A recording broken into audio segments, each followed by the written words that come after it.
اعوذ باللہ من الشیطان الرجیم، بسم اللہ الرحمن الرحیم، اللہم صلی علی محمد نبی الامی وعلی آلہ وسلم تسلیما وبارک وسلم۔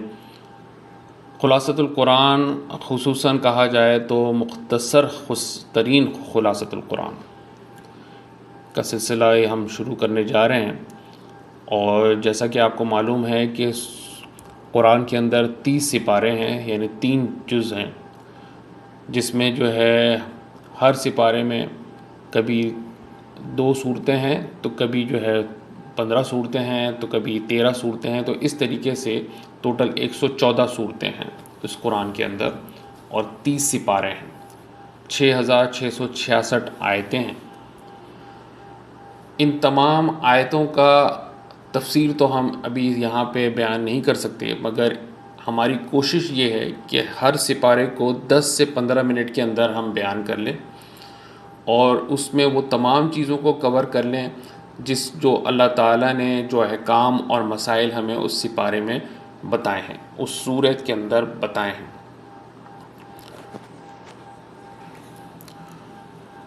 قرآن پاک ایک الہامی کتاب ہے، پہلی الہامی کتابوں کی تصدیق بھی کرتی ہے یہ، اور یہ حکمت اور دانش سے لبریز بھی ہے۔ قرآن پاک کی تعارف کے لیے قرآن پاک کی بے شمار آیت جو ہے نا موجود ہیں قرآن کے اندر۔ مثلا سورہ بقرہ میں ہے، یہ کتاب الہی ہے، اس میں کسی قسم کی شک کی کوئی گنجائش نہیں ہے، یہ پرہیزگاروں کی یہ رہنما ہے۔ آگے فرماتے ہیں، اگر تم لوگ اس کلام کے بارے میں تھوڑا سا بھی شک کرتے ہو تو اس جیسی ایک آیت، ایک سورہ بنا کر لے آؤ۔ سورہ آل عمران کے اندر فرمایا، یہ کتاب حق لے کر آئی ہے، پہلی کتابوں کی تصدیق کرتی ہے، اور یہ حق و باطل کا فرق دکھانے والی کسوٹی ہے۔ اس طرح کی بہت سی آیات ہیں قرآن پاک کے تعارف کے لیے۔ سب سے زیادہ جو آپ کو یاد ہوگی سورہ القدر، جو کہ 30ویں سپارے میں ہے، اور اس میں فرمایا کہ ہم نے اس قرآن کو شب قدر میں نازل کیا، جو کہ 1000 مہینوں سے بہتر ہے۔ اس طرح کی تقریباً 33 سے 40 قسم کی آیتیں ہیں جو اللہ تعالیٰ نے قرآن پاک کے تعارف کے لیے بیان کی ہیں۔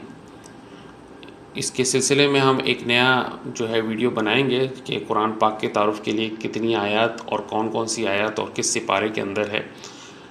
فی الحال جو ہے یہاں پہ جو ہمارا مقصد ہے وہ ہر سپارے کی جو ہے وہ تشریح کرنا، اس کو تفسیر بیان کرنا یا خلاصہ بیان کرنا کہہ لیجئے، تاکہ آپ لوگوں کو یہ اس بات کا فہم آپ کے اندر پیدا ہو جائے کہ قرآن پاک میں ہر سپارے میں اللہ تعالیٰ انسانوں سے حضور اکرم صلی اللہ علیہ وآلہ وسلم کے ذریعے کیا احکام اور مسائل جو ہے نا وہ بتانا چاہتا ہے، کس طرح کے مسائل ہیں معاشرتی یا خاندانی یا جو ہے کسی قسم کے بھی جو انسان کی زندگی سے ریلیٹڈ مسائل ہیں اور اس کے سے ریلیٹڈ احکامات ہیں، تو وہ تمام چیزوں کو اللہ تعالیٰ کس طریقے سے کس سپارے میں جو ہے وہ بیان فرماتا ہے۔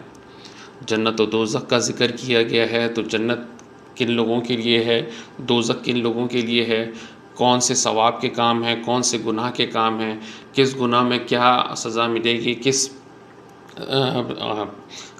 ثواب میں یا کس کام میں کیا ثواب ملے گا، کیا جنت ملے گی، ان تمام کو جو ہے اللہ تعالیٰ نے قرآن مجید کے اندر مکمل طور پہ بڑی ڈیٹیل کے ساتھ جو ہے انسانوں کو یہ بات پہنچائی ہے کہ وہ کس طریقے سے اپنی زندگی کو سنوار سکتے ہیں اور آخرت کو سنوار سکتے ہیں۔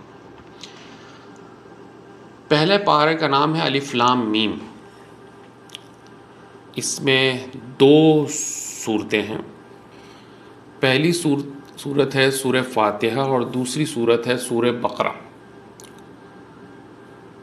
اس پر تمام اہل علم کا اتفاق ہے، سورہ فاتحہ جو ہے وہ مکہ میں نازل ہوئی ہے، اور اس پر بھی کہ یہ بالکل ابتدائی مکی دور میں نازل ہوئی ہے۔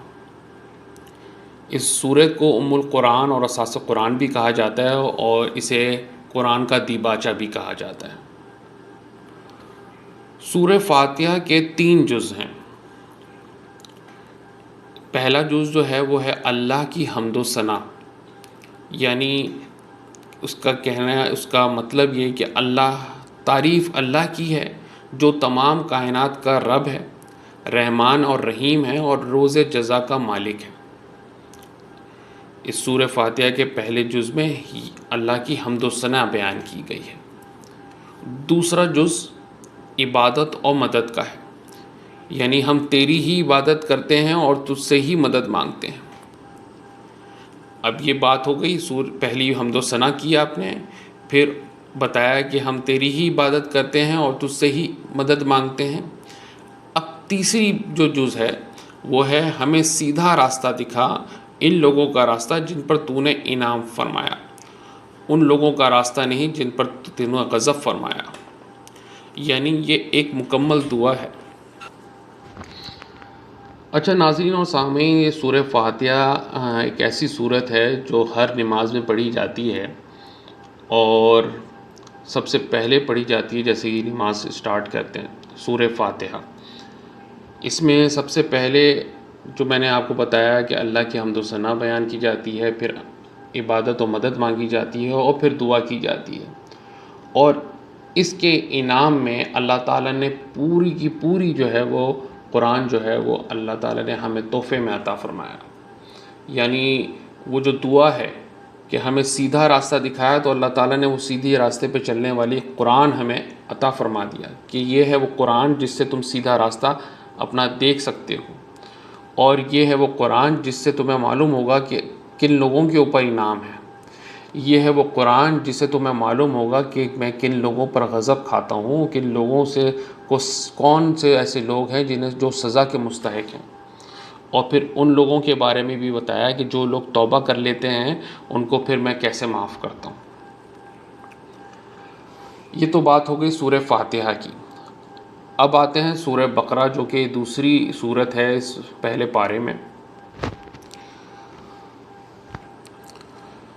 سورہ بقرہ جو ہے اس کا مطلب ہے گائے، یہ گائے کا ذکر آیا ہے اس کے اندر۔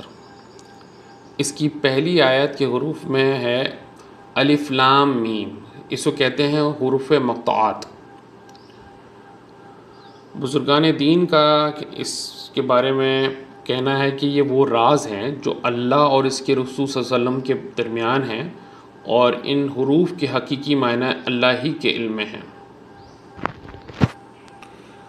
سورہ بقرہ قرآن کریم کی سب سے طویل سورت ہے جو کہ 286 آیات پر مشتمل ہے۔ سورہ بقرہ کا اکثر حصہ ہجرت مدینہ کے بعد بالکل ابتدائی دور میں نازل ہوا۔ جیسا کہ میں نے آپ کو بتایا کہ عربی زبان میں بقرہ گائے کو کہتے ہیں، اور اس میں گائے کا ذکر آیا ہے، اور کہاں آیا ہے وہ اس طریقے سے آیا ہے کہ بنی اسرائیل کے ایک مالدار شخص کو اس کے بھتیجے نے مال و وراثت ہتھیانے کی غرض سے قتل کر دیا۔ پھر رات کی تاریکی میں اس کی لاش کو اٹھا کر کسی دوسرے کے دروازے پہ ڈال دیا اور اس پر قتل کا دعویٰ کر دیا۔ قریب تھا کہ مدعی اور مدعی علیہ کے خاندان ایک دوسرے پر ہتھیار اٹھا لیتے کہ اللہ تعالیٰ نے حضرت موسیٰ علیہ السلام کے ذریعے انہیں گائے ذبح کرنے اور اس کا گوشت کا کچھ حصہ اس مقتول کے جسم کے ساتھ لگانے کا حکم دیا۔ ایسا کرنے سے مقتول زندہ ہو کر اٹھ بیٹھا اور اس نے اپنے قاتل کی نشاندہی کر دی۔ اتفاق سے انہی دنوں بنی اسرائیل کا ایک گروہ مرنے کے بعد کی زندگی کا انکار بھی کر رہا تھا۔ مقتول کے زندہ ہونے سے نہ صرف یہ کہ قاتل کی نشاندہی ہو گئی بلکہ بعث بعد الموت پر ایک حجت بھی قائم ہو گئی۔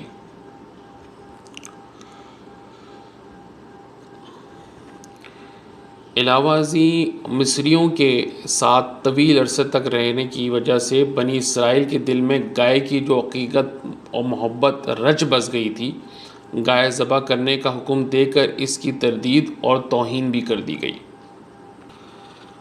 جیسا کہ میں نے آپ کو بتایا کہ اس سورت کی ابتدا حروف مقطوعات میں سے ہوئی ہے، جیسے الف لام میم کے ساتھ ہوئی ہے، اور یہ انداز عربوں کے لیے غیر مانوس تھا۔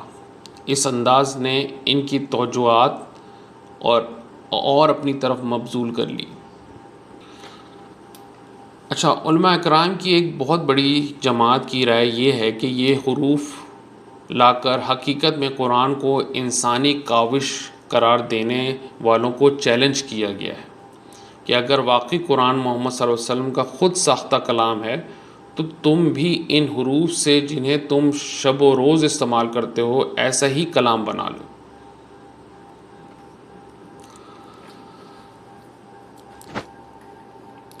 اچھا، یہ جو پہلا پارہ ہے اس کے اندر تقریباً 141 آیات ہیں سورہ بقرہ کی، یعنی 286 میں سے 141 آیات کو کور کیا جائے گا، جس میں بتایا گیا ہے کہ 3 قسم کے انسانوں کے بارے میں بات کی گئی ہے، تخلیق آدم علیہ السلام کے بارے میں بات کی گئی ہے، بنی اسرائیل اور حضرت آدم علیہ السلام کی فضیلت کا تذکرہ کیا گیا ہے۔ تو سب سے پہلے جو بات آتی ہے وہ 3 قسم کے انسان ہیں۔ سورہ بقرہ کے آغاز میں ہی 3 قسم کے انسانوں کا ذکر کیا گیا، اور وہ کون سے انسان ہیں؟ وہ ہیں پرہیزگار، کافر اور منافق۔ یہ 3 قسم کے انسانوں کے ذکر کے ساتھ ان کے بارے میں ان کی صفات بھی بیان کی گئی ہیں۔ پہلے بات کرتے ہیں پرہیزگار کے بارے میں۔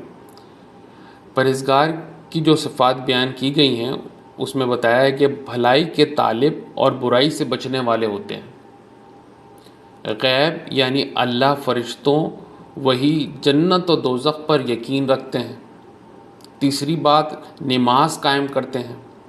چوتھی بات، اللہ کی راہ میں خرچ کرتے ہیں۔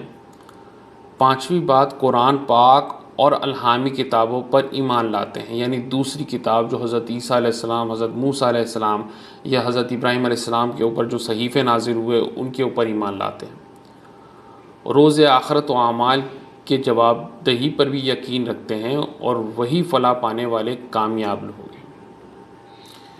اچھا، دوسرے قسم کے انسان کون تھے؟ وہ ہیں کافر۔ ان کے بارے میں بتایا گیا کہ پرہیزگاروں کی جو بھی صفات میں نے بھی آپ کو بتائی ہیں اس کو بالکل قبول نہیں کرتے، اس کے بالکل الٹ ہوتے ہیں یہ۔ تیسری جو انسان ہے وہ ہے منافق۔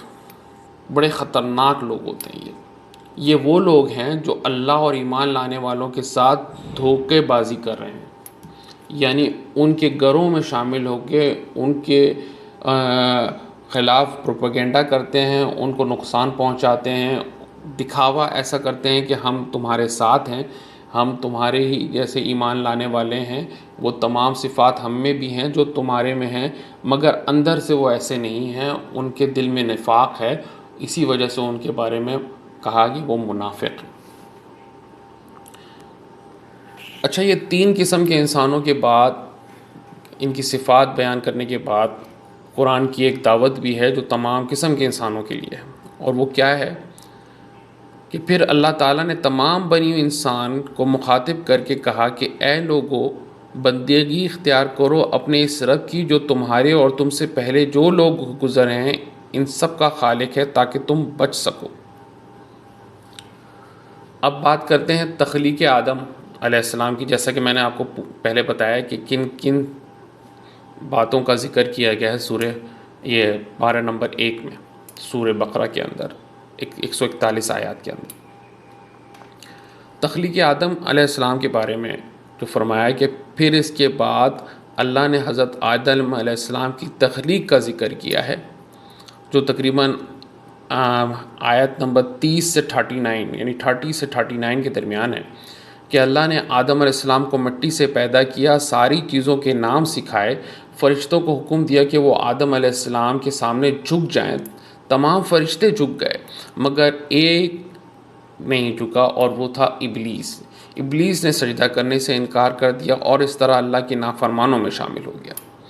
حضرت آدم علیہ السلام اور ان کی بیوی حضرت حوا علیہ السلام نے شجر ممنوعہ کا پھل کھا لیا۔ شجر ممنوعہ کا مطلب یہ ہے کہ اللہ تعالیٰ نے ان کو حکم دیا تھا کہ اس درخت کا پھل آپ نے نہیں کھانا، آپ جنت میں جو کھاتے پی رہے ہیں سوائے اس درخت کے پھل کے۔ ان دونوں نے جو ہے شجر ممنوعہ کا پھل کھا لیا تو اللہ کی ناراضگی کا سامنا کرنا پڑا، اور اللہ نے انہیں زمین پر اتار دیا۔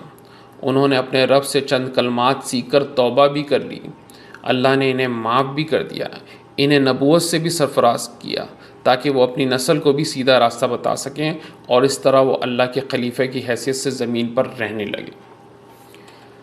اب بات کرتے ہیں بنی اسرائیل کو اللہ کی طرف سے کیا کیا نعمتیں عطا ہوئیں، اس میں ذکر کیا کیا آیا ہے۔ یہ تقریباً 40 سے 61 آیت نمبر تک یہ بات کی گئی ہے کہ بنی اسرائیل کو اللہ تعالیٰ نے کیا کیا نعمتیں عطا کی۔ بنی اسرائیل کے معنی ہیں بندہ خدا۔ یہ حضرت یعقوب علیہ السلام کا لقب تھا۔ یہ حضرت اسحاق علیہ السلام کے بیٹے اور حضرت ابراہیم علیہ السلام کے پوتے تھے۔ انہی کی نسل کو بنی اسرائیل کہتے ہیں۔ بعد میں یہودی بھی کہلانے لگے۔ اللہ نے جو نعمتیں بنی اسرائیل کو دی تھیں ان کا تقریباً یہاں پہ مکمل جو ہے تذکرہ کیا گیا ہے، جو 14 پوائنٹس پر مشتمل ہے، جو کہ آپ کے لیے آسانی ہو جائے گی اس کو سمجھنا۔ 14 نہیں، تقریباً یہ 12 بنتے ہیں۔ پہلی فضیلت کیا تھی؟ بخشش بہت بڑی فضیلت تھی، یعنی مسلک توحید و علم و حق کی وجہ سے اس دور کے تمام قوموں پر انہیں فضیلت دی گئی، یعنی ایسی فضیلت کہ تمام وہاں پہ قوم تھی، تمام وہاں پہ دوسرے انسان تھے، مگر اللہ تعالیٰ نے اس بنی اسرائیل کی قوم کو ایک خاص فضیلت دی۔ اور وہ کیا فضیلت تھی؟ ان کی جو علم جو دیا تھا، ان کو مسلک دیا تھا، جو توحید کا علم دیا تھا، جو حق کا علم دیا تھا، اس کی وجہ سے لوگ ان کی عزت کرتے تھے، ان کو اپنے اوپر فضیلت ترجیح دیتے تھے۔ دوسری کیا فضیلت تھی؟ راہ حق۔ اللہ نے راہ حق اور روز جزا کے بارے میں بتایا۔ بہت بڑی فضیلت ہے کہ اللہ تعالیٰ نے ان کو یہ بات کنوے کر دی، ان کو یہ بات بتا دی کہ حق کی راہ کیا ہے، اور روز جزا کے بارے میں بتایا کہ آخر میں جزا کن لوگوں کو ملنی ہے۔ اب آتی ہے تیسری فضیلت، اس کا آزمائش رب ہے۔ جب فرعون ان کے لڑکوں کو قتل کر دیتے تھے، اللہ نے اس آزمائش سے انہیں نجات دلائی۔ اس کی پورا ایک واقعہ ہے۔ اور جب فرعون جو ہے ان بنی اسرائیل کے یہاں ان لوگوں کو یرغمال بناتے تھے، ان کے لڑکوں کو قتل کر دیتے تھے، عورتوں کو لے جاتے تھے، تو اللہ تعالیٰ نے ان سے اس کو نجات دی۔ پھر چوتھی بات ہے نعمت آزادی۔ جب ظاہر ہے کسی ایک ظالم حکمران سے نجات دی جائے گی تو وہ آزادی کہلائے گی۔ اس کو اللہ نے فرعونیوں کو غرق کیا، جیسا کہ ذکر آیا ہے کہ اللہ تعالیٰ نے حضرت موسیٰ علیہ السلام کو جو نبوت دی اور ان کے ساتھ جو لوگ ان کے لشکر میں شامل تھے، جب انہوں نے دریائے نیل کو پار کیا تو پیچھے سے فرعون کا پورا لشکر آیا اور اس میں غرق ہو گیا، تو اللہ نے فرعونیوں کو غرق کیا۔ پانچویں فضیلت ہے بچھڑے کو معبود بنانے پر معافی۔ اب یہ کیا چیز ہے کہ حضرت موسیٰ علیہ السلام کو اللہ تعالیٰ نے طلب کیا کوہ طور پہ کچھ سکھانے کے لیے، کچھ کتاب کا علم دینے کے لیے، جو ان کے اوپر کتاب نازل ہوئی توریت، اس کے کچھ آیات سمجھانے کے لیے، اس پوری مکمل ان کو جو وہ کتاب دی، وہ ایک مکمل عرصے کے اندر جو ہے نا وہ دی۔ حضور اکرم صلی اللہ علیہ وسلم کو تو آیت کے حساب سے دیتے رہے اللہ تعالیٰ۔ پورے اس 23 سال کے عرصے میں جو ان کا نبوت کا دور تھا، اس عرصے میں قرآن اترا، مگر حضرت موسیٰ علیہ السلام کو ایک ہی سٹنگ میں، یعنی جو 40 دن کا جو ان کا عرصہ گزرا کوہ طور پہ، اس میں پوری کی پوری کتاب ان کو دی گئی۔ تو وہ ایک جو ہے وہ ایک اللہ تعالیٰ کی طرف سے ایک تحفہ تھا۔ تو جب ان کو اللہ تعالیٰ نے طلب کیا کوہ طور پہ، تو پیچھے لوگوں نے بچھڑے کو معبود بنا لیا تھا۔ بچھڑے کو مطلب یعنی گائے کے بچے کو معبود، مگر پھر بھی اللہ نے انہیں معاف کر دیا تھا۔ اب چھٹی فضیلت بخشش و علم۔ اللہ نے جناب موسیٰ علیہ السلام کو کتاب و دین کا علم اور معجزات عطا کر کے ان کی طرف بھیجا تاکہ وہ سیدھا راستہ پا سکیں۔ ساتویں بات دوبارہ معافی۔ اب دوبارہ معافی کس چیز کی؟ کہ بنی اسرائیل نے جب بچڑے کو معبود بنا لیا تھا تو جناب موسیٰ کے کہنے پر لوگوں نے توبہ کی اور اللہ نے توبہ قبول کر لی۔ تو جب واپس آئے حضرت موسیٰ علیہ السلام تو بہت غصہ ہوئے کہ میں ابھی اوپر گیا ہوں کچھ دنوں کے لیے اور تم نے پیچھے جو ہے وہ بچڑے کو معبود بنا لیا، اللہ سے توبہ کرو، ان کو دوبارہ جو ہے اللہ تعالیٰ کو راضی کرو۔ تو قوم نے دوبارہ توبہ کی اور اللہ تعالیٰ نے ان سے راضی ہو گیا۔ اب 8ویں جو ان کے اوپر فضیلت تھی، 8ویں جو ان پر نعمت بنی اسرائیل پہ تھی وہ کیا تھی؟ وہ تھا طور پر معجزہ۔ طور پر ایک زبردست ایک سانحہ ہوا جس کی وجہ سے بنی اسرائیل بے جان ہو کر رہ گئے تھے، مگر اللہ تعالیٰ نے انہیں دوبارہ زندگی دی۔ اب 9ویں نعمت کیا ہے؟ ابر کا سایہ۔ ابر کا سایہ مطلب یعنی جو بادل ہوتے ہیں، ایسے بادل جو کہ سایہ دیتے ہیں اور جو ٹھنڈے ہوتے ہیں، تو اللہ تعالیٰ نے بنی اسرائیل کو ایک ایسا جزیرہ نما سینہ عطا کیا، دھوپ کے جب مارے پھر رہے تھے، اللہ تعالیٰ نے ان کو ایک ایسا، اللہ تعالیٰ نے یعنی ابر سے ان کا بچاؤ کا انتظام کر لیا اس دھوپ سے، یعنی جو اتنا دھوپ میں گھوم رہے تھے، اپنے آپ کو جلا رہے تھے، کوئی ایسی جگہ نہیں تھی جہاں پہ ان کو سایہ مل سکے، تو اللہ تعالیٰ نے ہر وقت ان کے اوپر ابر کا سایہ رکھا۔ اب 10ویں بات آتی ہے من و سلوہ کی۔ اللہ تعالیٰ نے بنی اسرائیل کو من و سلوہ جیسی قدرتی غذائیں 40 سال تک مہیا کی۔ 40 سال تک وہ من و سلوہ کھاتے رہے۔ اللہ تعالیٰ کی طرف سے آسمان سے اترے ہوئے یہ کھانے تھے جو اللہ تعالیٰ نے جو ہے وہ بنی اسرائیل کو عطا فرمایا۔ اس کے ساتھ 11ویں جو نعمت عطا کی ہیں وہ 12 چشموں کی بخشش ہے، یعنی بنی اسرائیل کے 12 قبیلوں کے لیے 12 چشمے اللہ نے بخش دیے، یعنی ہر قبیلے کو اپنا ایک چشمہ تھا اور وہ اپنا اسی سے سیراب ہوتا تھا۔ پھر مختلف کھانوں کی بخشش جو کہ 12واں جو ہے وہ نعمت ہے کہ بنی اسرائیل نے زمین کی پیداوار، ساگ، ترکاری، کھیرا اور ککڑی، گیہوں، لہسن، پیاز اور دال کی فرمائش کی تھی تو اللہ تعالیٰ نے وہ بھی پوری کر دی۔ اب بات کرتے ہیں بنی اسرائیل کی ناشکریاں اور نافرمانیاں۔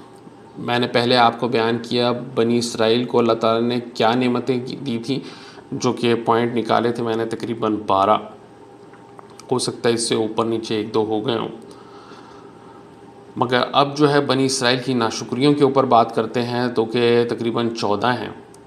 اور اس میں کیا کیا بات آئی ہے کہ پہلی بات آیات سے کفر کرنا، یعنی بنی اسرائیل اللہ کی آیات سے کفر کرتے، یعنی خلاف ورزی کرتے تھے۔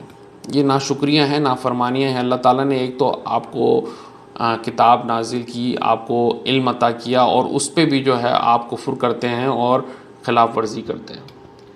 پھر پیغمبروں کو قتل کرنا، دوسری بات، دوسری نافرمانی۔ اللہ نے بنی اسرائیل کو وہ وقت یاد دلایا جب وہ اللہ کے رسولوں کو قتل کیا کرتے تھے، یعنی قرآن میں یہ بات اللہ تعالیٰ ریمائنڈ کروا رہا ہے کہ تم لوگ کیسے اللہ کے رسولوں کو قتل کرتے تھے۔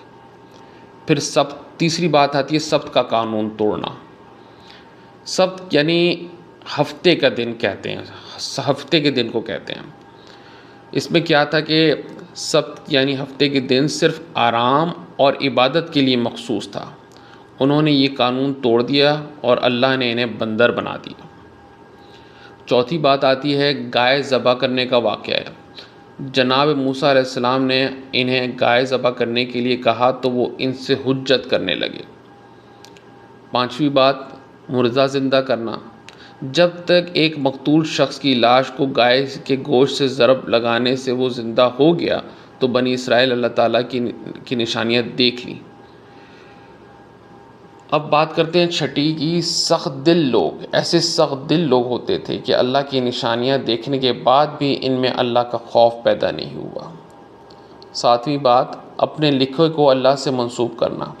یہ اپنے ہاتھوں سے لکھ کر لوگوں سے کہتے کہ یہ اللہ کے پاس سے آیا ہے تاکہ فائدہ حاصل کر لیں، یعنی اس میں ترمیم کر دیتے تھے۔ قرآن ایک ایسی کتاب ہے جس میں کوئی بھی ترمیم آج سے 1400 سال تک ابھی تک کوئی بھی نہیں، اور آخر قیامت تک نہیں ہوگی انشاءاللہ۔ مگر یہ کتاب جو اللہ تعالیٰ نے بنی اسرائیل کو دی تھی اس میں انہوں نے خوب ترمیم کی اور اپنے حساب سے اس کو مولڈ کیا تاکہ خود فائدہ اٹھا سکیں۔ اچھا، 8ویں بات ہے عبادت و حسن سلوک کے بارے میں بد عہدی۔ تھوڑے آدمیوں کے سوا سب اس عہدے پر یعنی عہدے پر پھر گئے. یعنی کہنے کا مطلب ہے کہ تھوڑے آدمیوں کے سوا سب اس عہد سے پھر گئے اور ابھی تک پھرے ہوئے ہیں. یعنی کچھ ایسے اللہ تعالیٰ نے فرمان نازل فرمائے بنی اسرائیل پر جس پر کچھ لوگ تو اس کے اوپر عہد پر قائم رہے مگر کچھ بہت سے لوگ پھر گئے. اب نویں بات آتی ہے قتل، ظلم و زیادتی کے بارے میں بد عہدی. اللہ نے ان چیزوں کے بارے میں پختہ عہد لیا تھا مگر وہ سب کر رہے تھے. پھر 10ویں بات پیغمبروں کو جھٹلانا.